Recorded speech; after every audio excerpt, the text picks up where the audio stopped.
Better pay and staffing. That's what teachers in the Evergreen Public School District are asking for just days before the start of the school year. Yeah, if their requests aren't met, they say they'll strike. Fox 12's Mia Villanueva joins us now live with those details. Mia?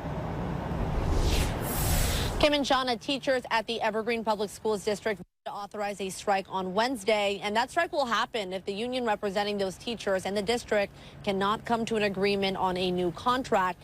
And time is really of the essence here. The first day for school for Evergreen Public Schools is on August 30th, and the district says if those teachers choose to strike, schools will be closed.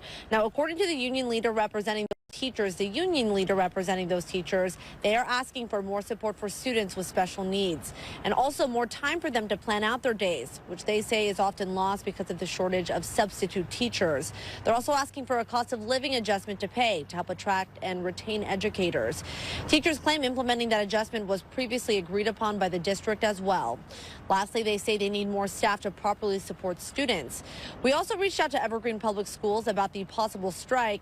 They sent us a statement saying they're hoping to reach a deal with the union that is both affordable and sustainable, and they hope to do so before the first day of school on August 30th. Now, the district posted its contract proposal online. It includes a raise of 4.7% for the upcoming school year for teachers. It also includes an increase in what's called TRI pay, which stands for time, responsibility, and incentive. The district also posted the salary scale of teachers at other districts in Southwest Washington, showing Evergreen Public Schools teachers are the highest paid in that region.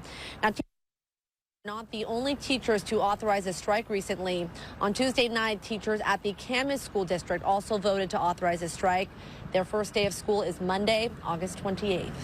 For now, reporting live, I'm Mia Villanueva. Good day, Oregon.